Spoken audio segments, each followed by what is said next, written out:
And I there's always that survivor's guilt that people have. Like, I don't know if everybody does, but I know I do. I'm gonna talk about me.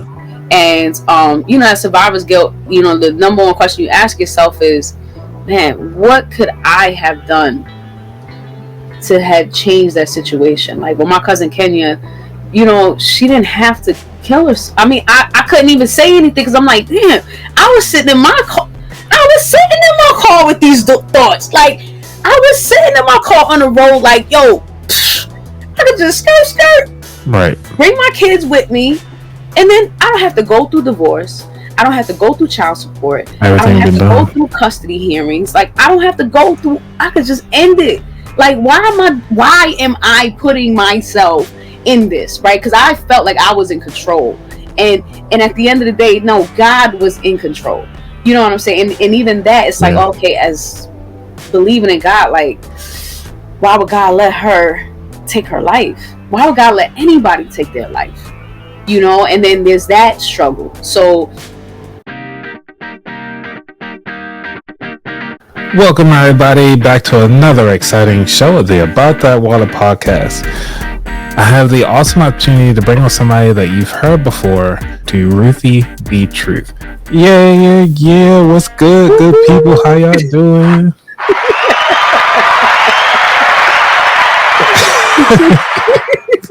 What's going on, Ruthie? How have you been? Wow, what an intro, I must say. You want your intro music? Let's see, I get something in here. It'd be so hilarious. They're like, what are you doing for your show? I'm doing it. So let's go on it. Look at your intro here. They can't see me like Houdini. Okay, really? Discreetly. Get it. They can't see me like Houdini, Lamborghini. They can't see me like Houdini, move discreetly. I go. They can't see me like Houdini. Oh, we got too much fun in here, man. This is not good. Oh man. So yeah. So it's good seeing you back on the show. And you've been doing some amazing things. You've been doing some conferences. You've been putting out a full workbook that we definitely gonna dive into today. Man, what are you excited about this year? Oh my gosh. So first and foremost, let me say to everybody, hello everybody, and good morning. Hey. Good morning to you. Oh, hey. It's your girl, Ruthie Thee Truth, your financial wellness coach and your number one strategist for goal-driven planning. And I am super excited to hit this 800 goal for 2024, 800 dads and grads that have a positive financial impact on their lives and the lives of their family and friends and colleagues even. So I'm looking forward to spreading the word and some, some events coming up that, I haven't released just yet, but I will be releasing them here today on your show. So all of your listeners here will be first to hear it, and I'm excited. Yay. So, like, what is this 800 thing? Like, why 800? Ooh, I love that question. So, well, the number 8 is actually, there's so many. So this is what I told on the with Tiff when I was talking money talk with Tiff. I was telling her this is like one of those onion questions. There are many layers of response, but ultimately, the number 8 is very significant to me because if you turn it sideways, it's infinity, right? Mm-hmm. And so like Toy Story, they say to infinity and beyond, right? So the idea is that I want this to continue to grow and scale into something really beyond the 800. It could be 8,000. It could be 8 million. Like the purpose of it is to continue to grow and continue to scale. So I want to aim at the moon and land in the stars. And that number 800 is there. And plus, credit is another factor that, I talk about. Like, that's what I do. I help people get out of debt and, establish credit. Well, really, I help them to establish the credit first, and then by them establishing credit, it allows them to get out of debt. And so there's what I think the highest credit score is like 850.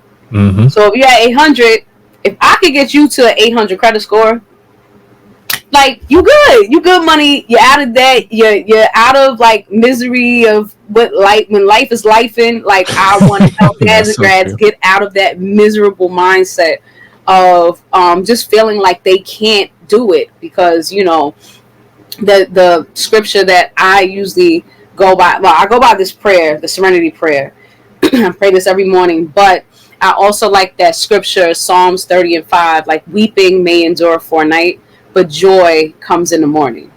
Hence why it is always morning in my world, because I want to be the joy that dads and grads know they can always turn to in their moments of despair. So, I actually like that because a lot of people do feel hopeless, especially since COVID. The sense of loneliness, the sense of belonging, the sense of not being enough when things hit the fan, the sense of not being prepared. And we all feel that way. But how do we get through it? And one of the things that I did like about going through your Dads and Grads edition that you put out there is that it kind of helps people find that why again, find that belief in themselves, and really not giving up on themselves, because the giving up is the easy part. Not giving up is for the living, Yeah. Right, exactly. So what do you plan on so what got you into this workbook? So if you don't mind me asking. Well, I mean, there's so many different things, but ultimately my ideal client is the person who was the inspiration behind creating something tangible for people to be able to grab hold of. Like, I know sometimes people, they're like, man, I wish you were local, right? But even if I'm not, I've created something that it's available, like at the palm of your fingers instantly, in the time where you need it, where I know dads and grads will need it the most, even if I am not available, because I'm always, Ruthie's always on the move, I'm always on the road. So even my hashtag is Ruthie's Road to 800, because I'm always moving, I'm always going somewhere. So I could be local in like a day, and then I'll be gone the next day or whatever. So I just wanted something tangible that dads and grads will be able to, hold and have as a reference. And I also believe that it was very important for me to produce this, because it's kind of to what you were saying before, like it sparks hope when a person flips this book, when they see the picture. I mean, they don't have my picture in real time, but that picture is very significant to me.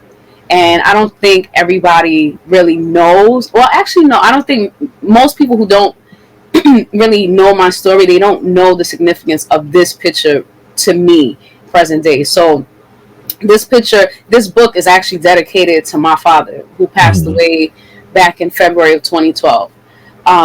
And during that time, that was my darkest mental health moment. Like, I literally had a mental breakdown, and it was so, like, I didn't think I could go on. Like, I was hopeless. Like, me, Ruthie Thee Truth, the one who sparks joy for everybody else now, like, I was the complete opposite of this. I was going through, like, my father had died, like, abruptly. I didn't have time to plan. It was like 5 days, and I was, at the time when I got the news, it was like 2 days after Valentine's Day, and I had called my dad. I was in court. I was in child support court, and I was sitting in the waiting area, and I'm waiting for the people to call. My soon-to-be ex-husband is sitting across, because we're about to go through divorce, and so he was whatever. He got his coworker pregnant. I'm like, all right, you know what? Listen. Oh.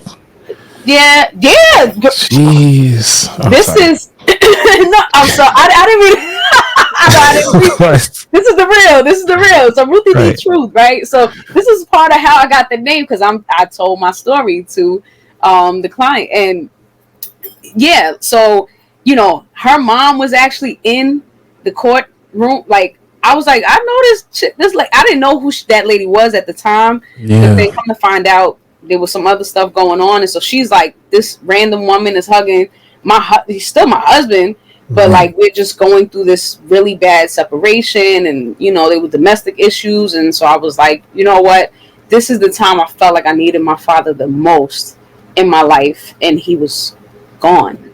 You know what I'm saying? Like, well, that I got the news that he was on life support, and 5 days later he was gone. He literally was gone, and I'm like, or six, maybe it was six, I don't know. It was so much going on. It was soon, yeah, soon after, and yeah, and so I was just like distraught because I'm like, I spoke to my father 2 days prior, and I'm like, hey, Dad, just because I knew I had the court case, and I knew it was on Valentine's Day because we could schedule the thing. So I was like, listen, well, if ain't no love here, so we might as well just schedule this child support hearing. If I gotta see you anyway, let's just end it like this. And so, yeah, I it was just 2 days prior.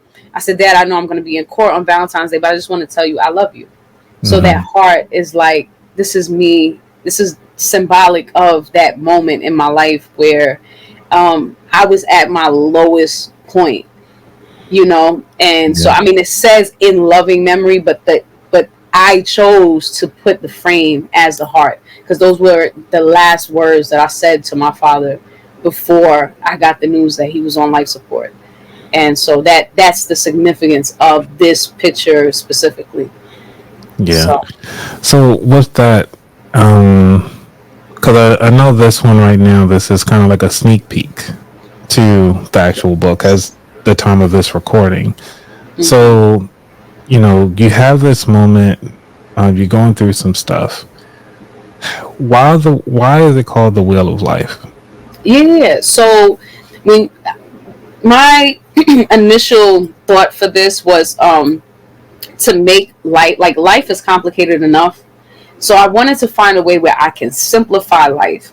And so it just so happened that the 8 major categories, when I was doing research and, on like the psychology, because I really focus more on the mental health aspect of money management. And as I was putting it together, I'm like, wait a minute, like a lot of guys, they like cars, right? And so every car, it has a steering wheel, right? And so you have to steer, and women drive cars too. So it's not, women are not exempt. Kids drive cars. Like that is symbolic of you determining where your life is going to go, which direction you're going in, right? And so the wheel that's the representation. And so now there's also the tires on the car. And so the book that has the wheel, it's like life keeps going. So even though life was lifing for me, I still had to keep going because I was still a mother. I was still in college. I was still a wife. Like I still had to live with this person that we're in court with, and like there was things that were still there. And so I realized that the one thing that most people did not do was ask me, how are you feeling? Right? Like, and that's why I made this, like, that's why this is what it is, right? That's why the whole premise of the book, in order to complete the workbook, you have to ask. Like, it forces dads and grads to ask each other or their families to ask them, how are you feeling? Because it's very important. When you are hopeless, when you are going through a mental breakdown, you definitely need to be checked in on. Like, I definitely needed to be checked in on. And I definitely, like, people, they do the very generic version of, like asking, hey, how's it going? Or, yeah, but not, it's really not mean it. Right. Yeah. And so, like, this tool specifically is intentional. And that was one thing. Another thing that I noticed I didn't have anymore, like with my dad, or even when he was alive, like I felt so mad because I'm like, man, you didn't even ask this dude before he started dealing with your daughter, like, what are your intentions with my child? You know what I'm saying? Like, what? Well, I mean, like, because I think about it like this way. Like, some people just have the best intentions for everybody. Like, you kind of wish they had, what I'm saying? Like, most time, like, for me, I'm like, hey, you got the best intentions until I don't have to. Because if I have to worry about you and all this stuff like that, I don't have to worry about you anymore. Because then I'm doing extra mind work that I don't need to in my life. So it's like, hoping. I mean, I know it can go back and forth, depending on life. That's me personally, though. Like, Listen, I well, right. trust, but until I can't trust you no more. So, Right, but hear what you just said, right? Because yeah, trust is really to be earned, not given. that's true. And so this is exactly like that is the purpose of this book. It like this workbook is to spark those conversations that most people they kind of like skip over. And so this is kind of the reason why I ended up in the statistics of everything I did not want to be. I did not want to be a divorcee. I did not want to be a single mom. I did not want to be on child support. I did not want to be a college dropout. Like, I did not want to be on welfare. I did not want to be any part of those statistics. And that's exactly what ended up happening to me, because there wasn't a tool like this that was available for targeted to my dad in grad, because he graduated from like the military, to be like, yo, hey, you need this. Like, Yeah. your children need this, and your children's children need this, because that was the domino effect. Like, it affected his children's children. And I mean, thank God that I had faith in God, and that is what got me ultimately. That's what got me through it. It's just my background of being in church and being raised in church, and just the scriptures that helped me to kind of snap out of it long enough to, like, even when I did feel suicidal and homicidal, I was like, all right, this scripture says, thou shalt not kill. Right. So I'm going to chill, because, whatever. But then there's another scripture in Ecclesiastics. There's a time for all things. There's a time for war, and there's a time for peace. Like, you know what I'm saying? Right, so it started making me, I went crazy. Like, I was going insane. I was going absolutely crazy. But then, like, it just took people around me. So, like, while I was in college, the work study, like, God had his hands on my life. He still does. And that is why I do this, right? This book is literally like, this is what I know God created me to do. Like, this is my purpose in life. This is what I do full time. Like, the job that I have, I used to be a medical coder in the hospital. That was the top paying job, with the benefit, the 1199 benefits that covered every, like, there was no co-pays. There was no, like, my life was set. I was, even though I was still, like, I was under the rich tax bracket, but I was still, like, able to maneuver. Like, I had enough money to make things happen, to, like, go on trips, to take my kids to Cuba, to, like, like, take multiple trips back and forth to California to visit my family in Florida, and Georgia, Maryland, Fort Washington. Like, I was able, it allowed the financial freedom, like, it allowed me the financial freedom to do what I had to do, even though I still felt broke. Like, and I would tell people, like, yeah, as a financial wellness coach, because I know a lot of people have this in their mind, like, what is your net worth? Yeah. And I never thought about that, because I was always in survival mode. Like, I never had the time to stop and think and reflect on what is my net worth.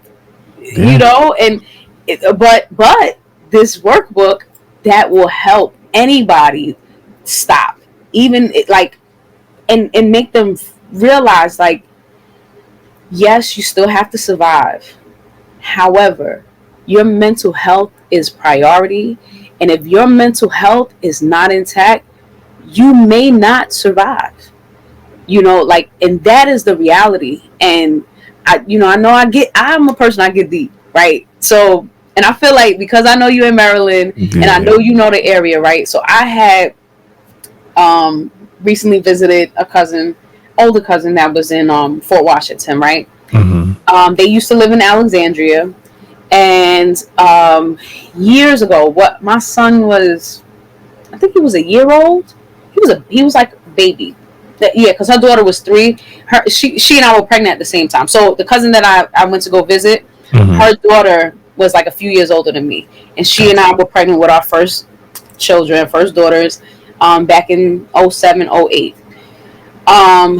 She was going through similar. It was like she and I were going through the same thing because we were going through pregnancy, we were going through the hormonal changes. Like we literally were going through life in very parallel,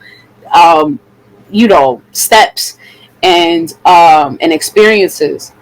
And Easter of 2011, 8, 9, 10, 11, yeah, Easter of 2021, just the year before my father passed. I got a phone call. Well, the family got a phone call from Maryland, and it was from my cousin that I just visited, and she said they found her daughter, which was my cousin Kenya, that was pregnant, in the car. She committed suicide,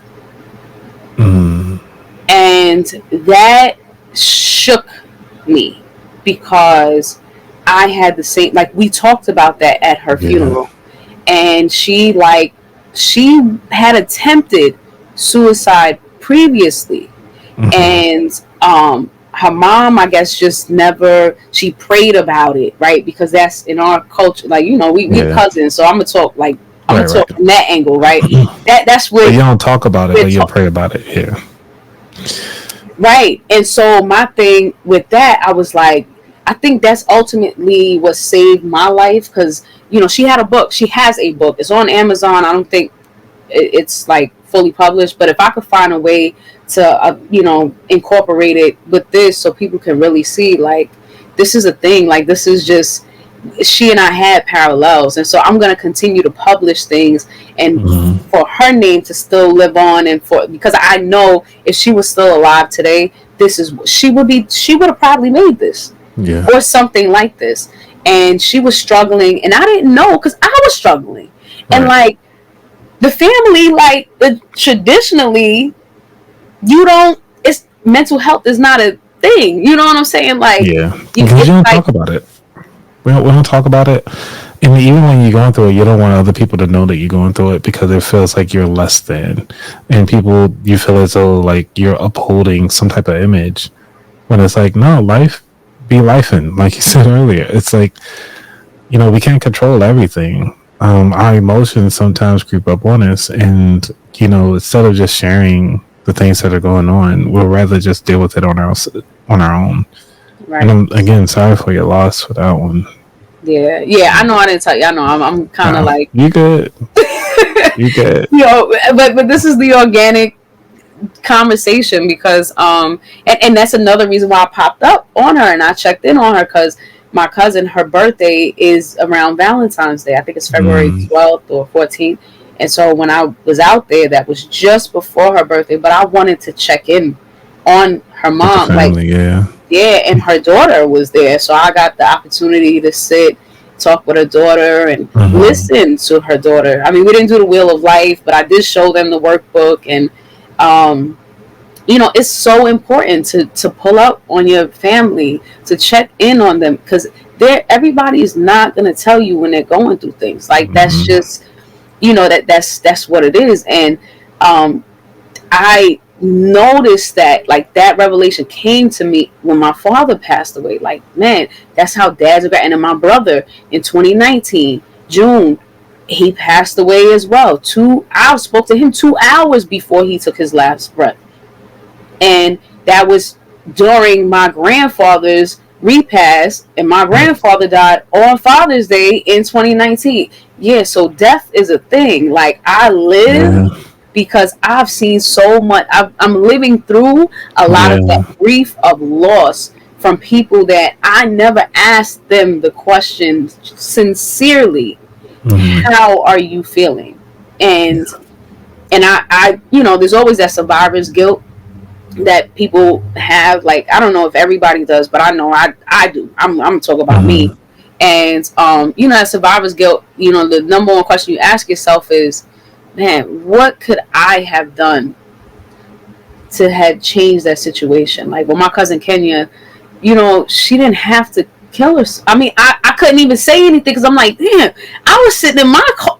I was sitting in my car with these thoughts. Like, I was sitting in my car on the road, like, yo, I could just skirt, Right. bring my kids with me, and then I don't have to go through divorce. I don't have to go through child support. I don't Everything have been to go done. through custody hearings. Like, I don't have to go through. I could just end it. Like, why am I putting myself in this, right? Because I felt like I was in control, and at the end of the day, no, God was in control. You know what I'm saying? And even that, it's like, Yeah. okay, as believing in God, like, why would God let her take her life? Why would God let anybody take their life? And then there's that struggle. So, we have these talks. Her mom is open to having those type of talks of, like, suicide and, Christianity, and just the belief, having the belief in God, and dealing with suicide, because I'm sure at some point we will go through the experience of losing someone to suicide. And that's the reality. I've seen it so many times working in the hospital. um, when I first started working in the hospital, I was a nurse's aide, and I used to sit on suicide watch with the patients. I used to work overnight because I couldn't afford Mm-hmm. childcare. And so, it was like my job, but it was my job because that's what the hospital hired me To to do. do, Yeah. right? But it was a divine. There was a divinity within me that I was designed to sit. Right, there was a reason why they called me, of all of the nurses' aides, they called me to sit in with these patients. Yeah. And and you're talking about people that they're one chain on the Oh, bed. on the rails. Yeah. So I have to give them a bedpan. I have to give them the urinal. Like, I have to care for these patients. And then at the same time, this is reminding me of my cousin that I felt like I didn't put enough care into being there for her, but here I am with a complete stranger, and I'm giving them the hope that, like, you know, you You got like, it. what's up? Yeah, like, yo, what's making you feel this way? So But I think the difference also is that those people or the family had intervened with that person to get them the help that they needed. And I'm thinking is that because they not people, like you said, for most of us in our communities, we usually don't talk about it. And because we don't have that conversation, we don't have that option to have people intervene in our lives. Or even coming in from a coworker perspective of somebody doing it. I know in the military, it's a huge thing. And especially around the Christmas time frame, it's usually like a high death rate when it comes to some of the service members. So it's just kind of like checking in because you get that sense of loneliness. You're away from home, you're hearing everybody else saying like, "Hey, happy holidays" and so forth, but they just can't be with their family. So, and I guess in a sense, when they do have such thoughts or whatever, I'm not sure 100%, but I'm just thinking of that sense of loneliness does creep in, and just to kind of let you know, like, hey, for those of you who are listening and who know people that have, or if you even if you yourself are thinking that, just know that, like, if you need a person to talk to, you can always come on the show. Like, we always here. we are here. My show is always open. If you guys want to set up a 15-minute call, that's fine. But keep in mind, like, this is a show. I still got things to do as well, but I'm here to listen for you. This is not a suicidal watch phone call, but if you have one of those, I know you have the phone number for suicidal watch. Nine But nine eight go ahead. 998. That's national. A 998. Okay. Yeah, you know how they have 411, 611 for suicide. 988. 988. Because I was born in 88, so nah. Okay. Yeah. Yeah, because I mean, thinking about it, it's like it's one thing, but also trying to help out another. And so, like, even on my show, like, I've interviewed Dr. Green, who is a psychologist. That's kind of her spill as well. So she helps talk people off the ledge. And so I even talked to Eileen Slacko. Her episode is season 4, episode 50, where we're talking about retirement hacks, but also she lost pretty much all the men in her life. And so by that survival piece, it's like one of the reasons why she started talking about retirement for women and to kind of help getting women more into the financial side of the house, because usually traditionally growing up, the men were handling everything. And so when people passed, the women didn't know anything, so they were playing catch up the whole time.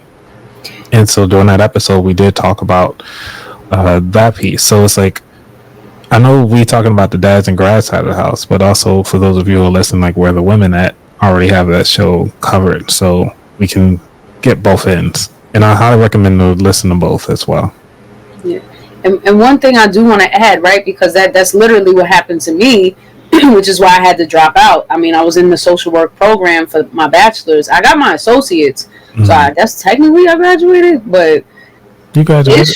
I never walked, so I don't really, claim it that on that level. But that's exactly what I had to do. I had to make a decision, and not only that, but in society, women are still considered property if we're really keeping it real.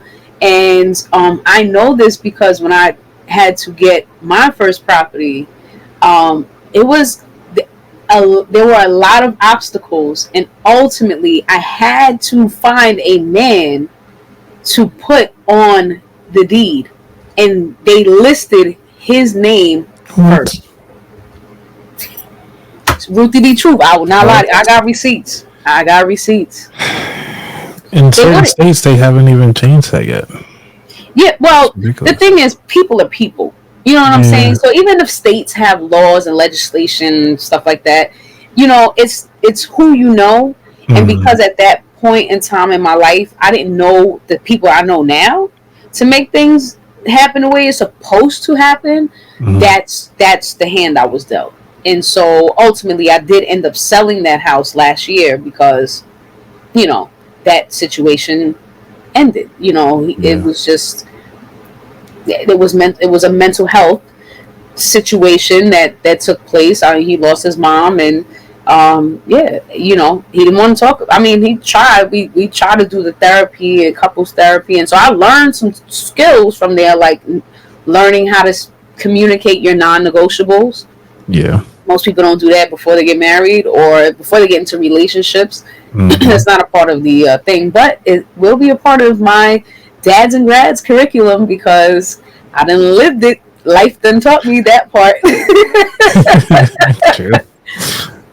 And so I know that, other people probably there are plenty of people even now, right? Like with Mother's Day, you were talking about holidays, being like the high rate. I think about that every holiday because for me it's Father's Day. Like that's why in June I'm putting this event together to celebrate dads and grads, because I know that is my low point every single year. It has been since 2012. And then when my brother passed away in June, in 5 years ago, like that really, I was like, all right, June, I have to keep myself balanced, because if I don't, I know I can fall into that again. I'm not exempt, like this, just like, I was talking about welfare. We used to tell the participants, they ended up hiring me, the back to work program that I had to participate in. Before they gave me the assignment to work for the parks department and pick up the trash and clean toilets and all of that stuff at the pools, they hired me because they saw I was in college still, and I guess they were trying to help me to not be in the wrong environment. So they hired me full. I got my first full-time job from welfare, from being in the welfare system, which goes to show you society. They see a young black female, and especially with no man and 2 kids, like a divorced young black female with 2 young children. It's a financial. I look like a walking financial liability. Yeah. And right. So I'm sorry that sucks. Like society isn't gotten things right yet. listen, they've taught me how to be the number one strategist for goal driven planning. I have created a way to use lifing situations that I've been through to Mm-hmm. help others, and this is why I have this goal, this business goal, to have a positive financial impact on 800 dads and grads by December 31st. So Yeah. this purpose behind the pain, and that every time I can have that financial success story and get closer to that 800 number, it makes it all worth it. Like that's just what I was designed to do. Like, Yeah. Well, it seems like everything else that's been like you've been going through, but it seems as though how can how can those who are going through it stay happy? Because I know you talk about the check-ins for people checking in on them, but I know they got the book that they can possibly rely on. We talked about being available for them if they need a phone call or something like that. But what can we do? Like, what can they do on their own? Like journaling, will that be helpful? Did it help you out? yeah. Well, I mean that's a part of the book. That's incorporated in the workbook. So the workbook is literally that is the ultimate line of defense. Like I literally everything I've been. I mean, I've got stories for it ever. Let's see if I can. Yes, well, thank God you got podcasting. It works because now that's what it's for, to tell the stories. And so literally every strategy, the tools that I use, like within my Dads and Grads Academy, Mm-hmm. I put it in this workbook. So this is ultimately like A structured journal. this is a it's a self what do you call that? Self-paced. Self-paced, self-starting. Yeah. Mm-hmm. Like because I know my services, like for me to be available for somebody, it's gonna be costly. I know this because I know the value that I bring to anybody's life, and like how much harder it is for me to function in society as a full-time entrepreneur. And so there is that like crowdfunding type of lifestyle that I live now, because I want to show people like they can do it too. You know what I'm saying? It's about togetherness, and ultimately you should never suffer in silence. Like, I have my hashtag no sis, like no suffering in silence. Oh, that makes sense. Okay. And I didn't make the t-shirts yet. Right. But that's that's right. Because a lot of the women, they feel left out, and I'm like, no, Right. sis. Right. But yeah, but it's really no suffering in silence. So, I mean, I guess no one should suffer in silence. Right. And yeah, so that's it. This is self-guided. That's what I was trying to say. This is the self-guided version of my Dads and Grads Academy. This is just without me physically being there. But then if they feel like they need somebody there, there is a QR code that is within the self-guided workbook. So at any point they can push that little, I should make it like a panic button. Like that'd be cool. Panic. Yeah, I didn't even think of that. Well, I mean, it is it's bright a QR pink. code that looks like a panic button. You make it bright and pink. Yeah, because I still had to put my feminine touch onto it and then make it. Yeah, exactly. So if they click that, I think I may. You just made me. This is live, y'all. Right. So I'm gonna update it, and it's gonna look like a panic button, so they can hit the panic button and get in contact with me if they feel like they just cannot do it on their own. But there's an option. So if they have the workbook, this is them doing it on their own, because it literally goes through the steps. If you look through the beginning part where it gives the goals, so this is what I did. Like with my children, my kids know this. Like I tell people this has been kid tested, mother approved, and now I'm passing it on to the dads and grads because I know that these are the two main communities that are really going through the highest level of stress that anybody could possibly go through in life. And as a semi-grad, I know this on the grad side, and I can only imagine, as my father being a veteran and a father at the same time, what his mindset was, what he was going through, that led to him not being there for me the way I felt like I needed him before he passed away.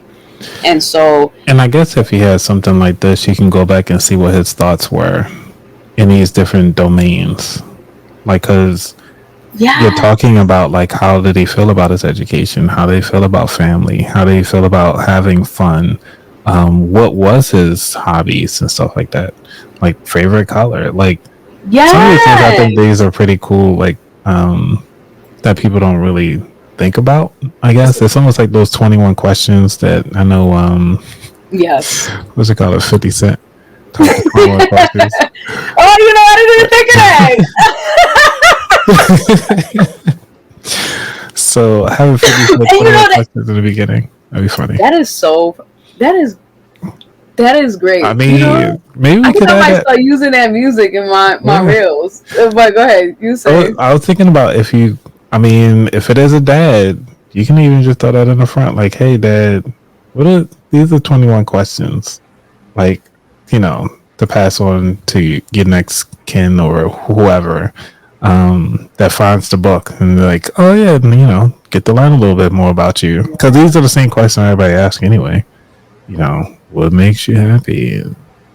What do you like to do in your free time? And you know, so what businesses you thought about making? It's like, I don't know, something, but I just think it'll be fun, something fun to do. Yeah, there's a guy on Instagram. He's based in Tennessee. I forgot exactly what his handle is, but I know his name is Mitch. And he had a reel. I think I put it on my Instagram, and it's like 7 questions to ask he said it for his mom.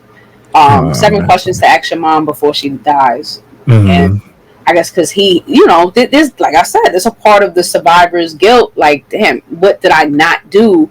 Like, this is all of what I missed out on. So, you know, it's like, man, I should have been there to ask these questions. And he actually has some questions. I think he did it for dads as well. But I should actually reach out to, because he does that content. So I'm like, hey, you got 21 questions for dads and grads. And right. Ooh, you know what? I would say 7 is a sweet number. But you know what? You can do 8. Since you like 8. 8 questions. 7 is the number of completion. Yeah, it is the number of completion. Yeah. But 8 is also lucky. So for all of my Asian people out there, they let me know. Yeah. Yeah, I do the 8s in there. Yes, and I believe that if I do my ancestry with these chinky eyes that I have, like, it's very highly slanted. Let me not say it like that. These highly slanted eyes that I have, I'm quite sure. Because when I went to Bali, then people were looking like my cousins for real. Oh, really? In Indonesia? Yes! I sent a picture of a selfie with me and the driver that I had. I sent the selfie to my mom. She said, "Don't say where you found your cousin." Real family. I'm like, yeah, because y'all, this family ghetto. I don't know how I ended up here. Like, how did this happen? I think I did something similar with a family down in when I went to Tobago. It just looked like I looked like I belonged there. Like, I would say a little longer in the sun. And I was like, oh, okay, we in here together. Like, they thought I was local. I was like, I got these US dollars up over here. Y'all, I need some royalty treatment. Listen, you can stretch your dollars a long way when you go across the way. Well, you need to talk to some locals, because they be screwing you over at the bar. They was like, oh, it's two US, and I was like, no, it's not. It's $7 your local dollars, which is $1 US. What you talking about? Yeah, well, because you're frugal. See, they know most Americans when they go over there. It's not like, it was like $2 a drink. That's cheap. Give me 5 of these. There were 2 little girls that I'm gonna repost it on my social media. They were so cute. But they like positioned these they maybe must have been like sisters or something, or maybe, I don't know, I'm assuming. but they were selling fans. It was hot as heck out Right. there, and they got me. I was like, They got you with the fans. yes. I gotta show the picture though of me with the fan, because I was like, listen, if I bought this fan, but it's because they were young. They were, you know, it was a good product. I needed it, so it was supply and demand. I was like, you know what? I cannot even. What did y'all for, like $10? I don't even know. Right. They didn't speak the language. Like, it was a whole setup. They spoke I was like, what? And you know, it's little kids, so you know, normally with kids, you try to give them like not a full bill, you know, or you give them like like US would be like $1 or $5 or $10. Like, you wouldn't give them a 20 or 100. Right. But you know, when you in a different country, it's like, man, you know. I don't even know how much I gave them, but they was happy. They took the picture. They was cheesing. They was like, I bet you would, because you gave the most money they ever got. They was like, look at this sucker. We'll take a photo with her, right? Yeah, but it was the kids. You know, they I couldn't knock it. They were out there. They were out there in the heat. Like, so I was like, all right, they on the grind. Like, you know, and they starting young, so hopefully. Oh man, I'm actually thinking about that, because like, you know, Disney is heavy, right? So imagine you just in a Disney parking lot before they even get inside the gym. Be like, yo, I got these umbrellas, $10. No, but they can't. It's not. I don't think there's enough of a need. Like, if it's water, maybe.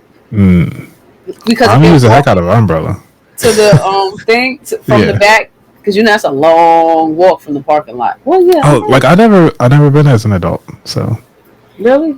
Yeah. I went to Disneyland with the children. Like, that was in 2016, like a year or two after the divorce. And my uncle, because he was in the military, so you know I got that military discount, and I was all up in Disneyland and San Diego Zoo and all of that. Like, you know, they was holding me down. Like, I went, traveled out there, brought the kids, and it made me feel rich, even though I knew I was still broke. But because I was rich with the family that was willing to, you know, get me the discounts that I needed, and you know, I could stay with them, so I didn't have to book a hotel, and my kids can still experience what I wanted them to experience without the broken home aspect. But you know, we made it work, and so yeah, it was really. Actually, I feel like I didn't really get my money's worth, because the kids were very like not into it. Oh no, not really. Really? I think it's I think Disney is more of an adult thing than it is for the kids. Yeah, but it's weird because some places they don't even let you in without kids, like Legoland and stuff like that. You can't. I heard about that. Yeah, because it was it all happened because that one guy, he was a creep. Saying, yeah. And because of that one guy, they was like, no, you gotta have a kid. I'm like, yo, let me borrow your kid. Like, I know my friend said that. If I want to go to Legoland, I want to. Yeah, my friend out in California, and that was that as well, right? So my friend had the car, so I didn't have to worry about renting a car. I was just like, yo, can you pick me up? Because he wanted to be a kid. So he was like, all right, yeah, where you guys want to go? Right. So I'm like, we want to go to Disneyland. Okay, I'll drive you. And I was like, oh, all right. And then he like took the pictures, and then you know, it just it all worked out. And then he took them to like Sky Zone, and he was like, I'll pay. I was like, word, okay, you know. And and it was just I was able to make life work. Like, that's what your net worth really. That's what they say it is, like your network. Yeah, your network is your net worth. Yeah. Right. So I never had an actual dollar amount, because it was the people that, you know, saw I was struggling. And even if they didn't really ask me, maybe they saw, like, if they probably thought if they asked me, I probably would have, like, really flipped the lid or, like, went flip mode. Maybe. Now that I think about it, like, because they probably like, damn, she got the 2 kids, she just got divorced, and she lost her dad, and she had to drop out of college, and she's always in the library, and yeah, they probably just like, I'll just drive you where you have to. Like, whatever you need, we got you. Yeah. Just come, just get here. We got you. So it worked out, and then they like where they were living was good as well. Like you know, my uncle lived on the hill, so I was able to watch the sun. Like, that's how I Oh. developed a love for like sunsets because it's Mhm. like, okay, it was a peaceful, serene environment, and it was just like a warm feeling that I had, even though I knew I didn't have what I needed, for my kids. I just kept making it work and built my credit from there, and that's how I was able to pay for the flights, and then just kind of rob Peter to pay Paul and get the 0% APR. Like I started reading up on it, and I was like, all right, I could just transfer the balance Yep. and you That's let it. it, live out another year. Like, A okay, whole nother year. life will go on. Thank the Lord. How many more credit cards can I get? That is 0% for You 12. can get Like as many as you the need. perks, and Yeah. when I have to pay bills, I get mileage points. Like Mhm. free $5 flights. Like Yep. what? I haven't paid for a flight I actually just paid for a flight to LA. And that's my first time in 3 years paying for a flight. Only because I applied to talk, but I didn't realize on how soon of a turnaround it was from going to FinCon. And I haven't built up enough points yet for a free flight all the way to Los Angeles. You know what I'm saying? But I have enough points now, though, because I had to pay for that flight. So the next one, Right. Exactly. yeah. So sometimes, Yeah. bad things happen, so better things can fall into place. Like, Mhm. and that's just how it works. That actually might be a good episode title. Listen, I Bad got things happen, right? yeah. Listen, you can do a whole series. I'm there for it. I'm Yeah. ready. I could have a whole therapy session. Oh my god. Hey, I mean, like I said, podcasting is therapeutic. I don't care what nobody say. It's like, to me, it's the best therapy. Like, even if you're just going to get some things off your chest, it's a video journal, really. Right? And Yeah. then you're inviting people to look at your journal and see what's going on. Instagram and all this other stuff, I think some people don't need to turn their cameras on. I'm like, you might have recorded yourself, but you don't need to post it too. Like, Right. like if you, Hey, listen. yeah, because you fell out of a chair or something like that. Like, no, we don't need to see that.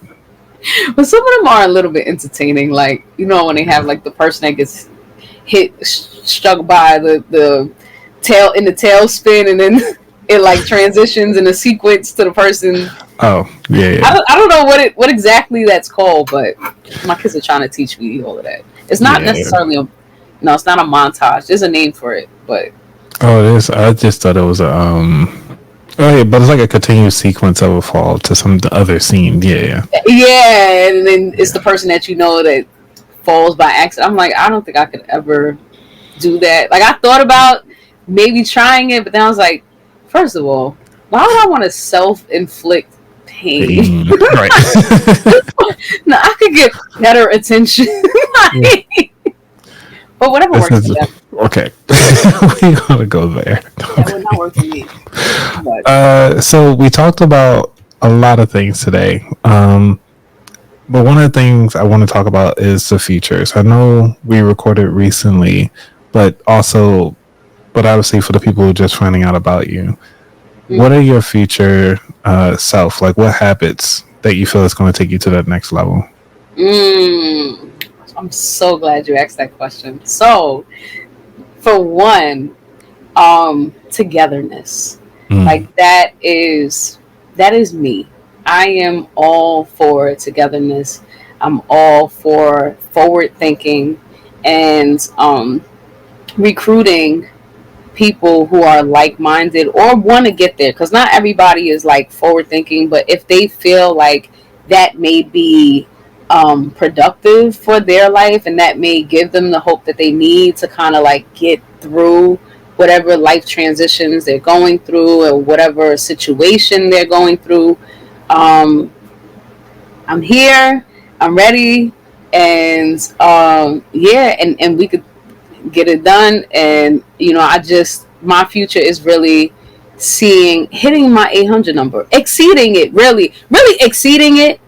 But if I can just hit the 800 mark and document 800 stories of financial success, based on like people getting the workbook or just listening, even if they don't have the workbook, like, hey, they listen to this podcast session and it sparked something in them, like to want, it sparked hope for them to like know, like, okay, even though I was just about to end it all, you know what? Ruthie influenced me. She inspired me to make it through the rest of this year, to make it to December 31st. And if I made it from whatever today's date is to December 31st, and we're not halfway through the year yet, then I made it more than halfway through the year. And how much money did I accumulate in the past 7 months? You know what I'm saying? Like, Yeah. that is a positive financial influence, right? You know, like that's what I would like to capture. I would like to capture the 800 dads and grads stories of financial success, and you know, just hope for their future. Their future is my future, and Oh. you know, yeah, that's just, yeah, it is. It's that's just what I know. Baby, getting all teary eyed. I'm here for you. I'm here. I got something for you. it is. Yeah, and I mean, not to make light of the situation, but yeah, in all honesty, like I really think that's amazing. Yeah. What you're doing. So, you know, like, so with that, right? I'll give you one quick story, if as quick as I could possibly make it.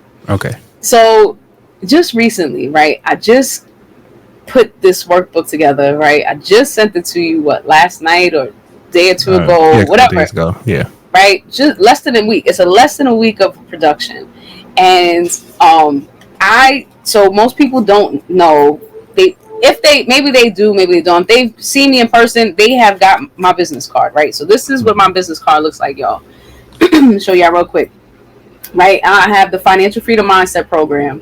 And so the Financial Freedom Mindset Program is like the umbrella of part dads and grads, part like everything else that's about to come into place, because you know we making it happen, right?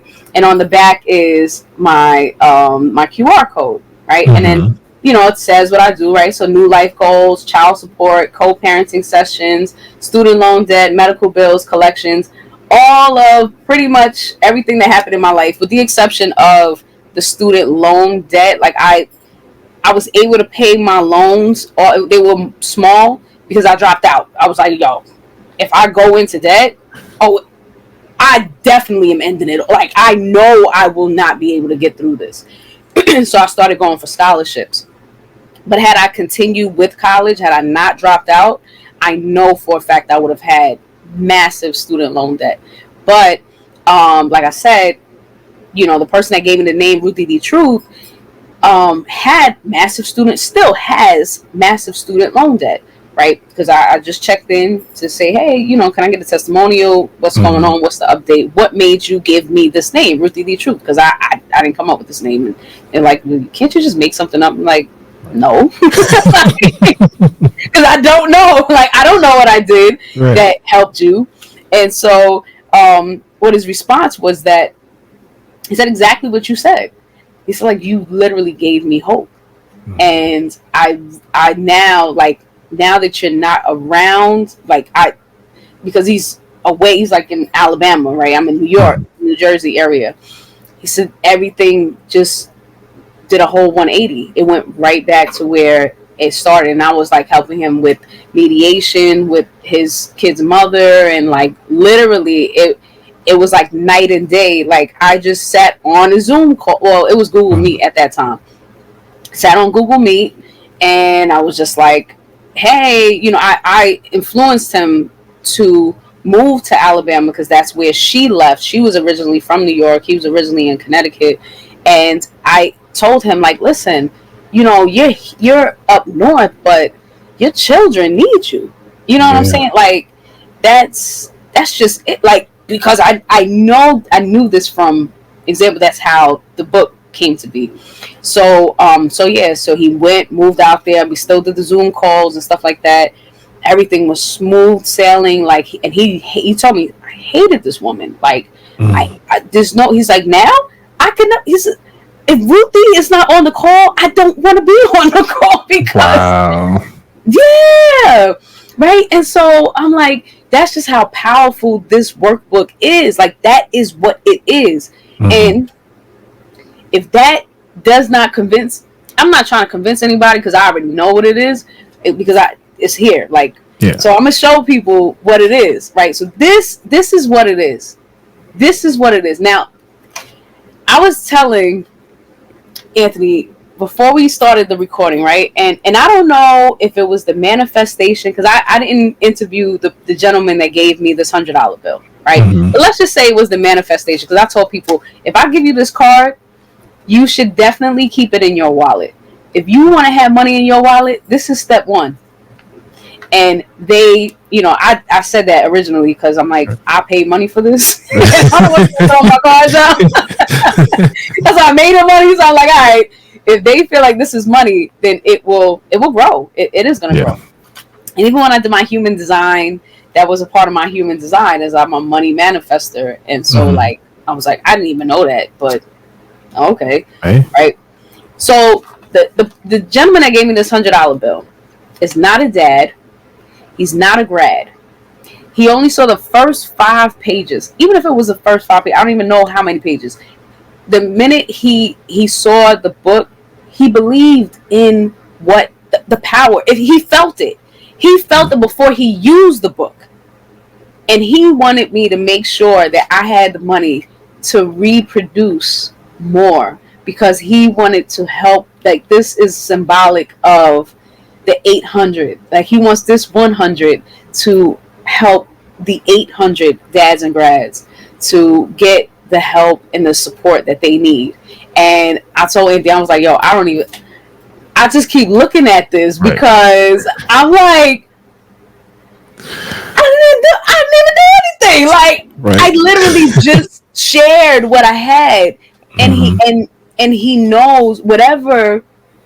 Perhaps he may be going through something. I don't know. I didn't ask. I was going to record. He did not want to be recorded. So I was like, okay, from working with other gentlemen, I do know, like, that's a thing. Men are brought up to not show emotion because it's a weakness. And I'm like, bro, let's cut that out, because no, it's not. There is strength in support. And so the only way a person can support you is if they know what you're going through, because that's how people were able to support me, because at some point in time, I must have said something that alerted them, like, she needs support. And so it wasn't, most of the people weren't really my family other than California. That's why I was always out there. And it was strangers. It was the women in the Bursar office. They called themselves the Sunshine Club. They showed me couponing. They introduced me to what couponing was. And this is when I was pregnant with my son. So this was like even before my dad was still alive at this time. Wasn't my mom, wasn't my dad. It was the ladies in the Sunshine Club in the Bursar's office at the college. It was the accountant that I sat next to, because I guess she was looking. They must have knew. Because I felt like I was on suicide watch, because she was like, you're going to sit right here in this corner. And she showed me, like, how to, I was looking at everybody's tuition. So I saw what the debt was. Like, I saw people crying at the Bursar's office because they were trying to do better in their life. They were trying to get the diploma that they needed, so that way they can get the job that will pay for their success. And I was in the Bursar's office for like 3 semesters, but then when I had the baby, no, actually I'm lying, 2 semesters, because I was pregnant the 2 semesters. And afterwards I just came back. Like, I didn't work there as work study, but whatever. Like, I just came back to let them know, like, hey, here's the baby. The baby was born, and and my daughter used to run around because the child care, they only were open for so long. So the lady was like, bring a 1.5-year-old and a pregnant old big old belly. I'm gonna show the pictures. I'm gonna post the pictures. But long story short, this is a testament that I know that this is gonna work. Because if this man said he hates business, he hates for people to talk business to him. He's not a dad. He's not a grad. And he knows that this is going to work. So, I may frame. I think I'm going. I know he said to do. I'm torn. It's going to take me some time to invest this $100 because it's more than just money to me. It's purpose. And that's what I believe, even with veterans, I know a lot of the struggles that they explain to me they have is feeling like they went into the service, they enlisted and enrolled because they wanted to serve a purpose. But when they got to deployment and they saw like everything that they witnessed and a lot of the PTSD that they go through, it made them feel like the complete opposite. And then they come back home and people are thanking them for their service because that's just the generic thing to do, and nobody is asking them how they're feeling, which is what they really need somebody to say to them. And what they really need is just a hug and words of encouragement and affirmations to let them know that, hey, listen, we know that you were trained to kill, and then coming back into civilian world, you'll get locked up for the same thing that you were getting paid to do. Yeah. Like, I get it. I'm learning, like, this workbook, creating this has allowed me the opportunity to even learn more and expand my mind, my personal growth. So my personal growth level is on a scale of 1 to 10. This is changing my life. This is my book. Right. It's changing me. Like, so, somebody else asked me, like, do you even use your own product? Yeah. Every Wednesday you be up there. Right. So, if it works for me, I know for a fact it will work for even someone who's not a dad, someone who's not a grad. This guy, I'm sure he will. I sent him, the prototype for the digital flip book. And, he asked me, like, okay, do you take donations? And I'm like, yeah.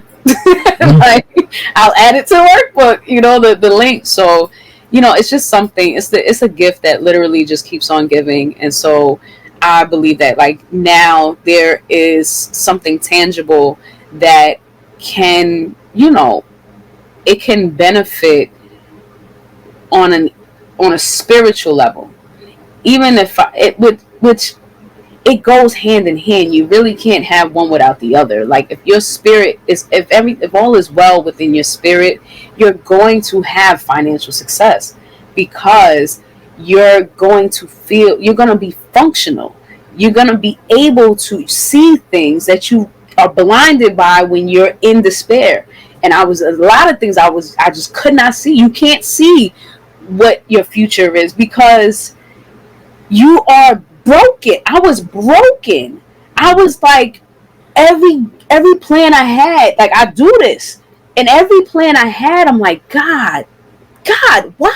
Like, why are you making me go through this? Like, why? I know I can do this. Like, I know I can achieve anything I put my mind to, but why? But why this? Right.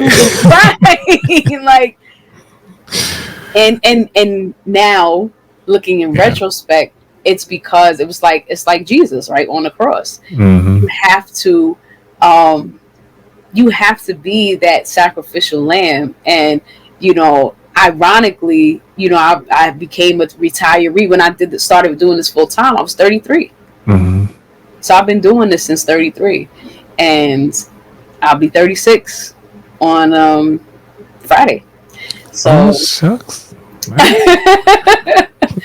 Right. So I it's just like, you want to be like God, like that's the purpose. That's what I believe the purpose is in life. And like, so even like for the veterans that I've spoken with already, I just let them know, if you believe in God, like, then even if you don't, that guy told me he told me he wasn't a believer in anything else. Like, he was completely out of alignment with everything, but he felt the energy that it was organic. Like, he just knows that there is hope for whatever is going on. And yeah, and I just want people to know that, like, that's my future. My future is your future. So don't give up.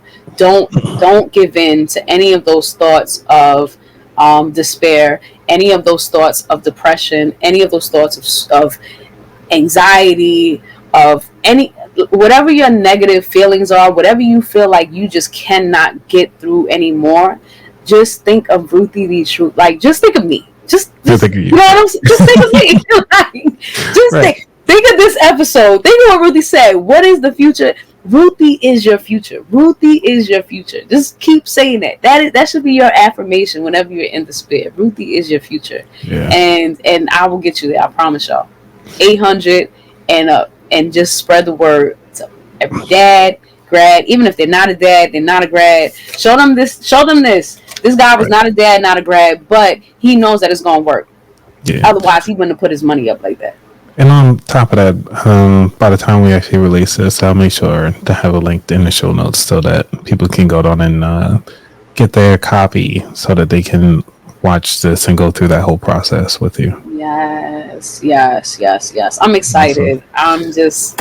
I cannot wait for this to like official. Like I'm officially releasing it on my birthday. So this is like, the business. Like I love to do something business oriented for every day, really, but Mm-hmm. especially on my birthday. Like this is the gift. So my birthday wish this year is for every dad and grad that will see this. I mean, they're gonna see it after my birthday, Yeah, but yeah, yeah.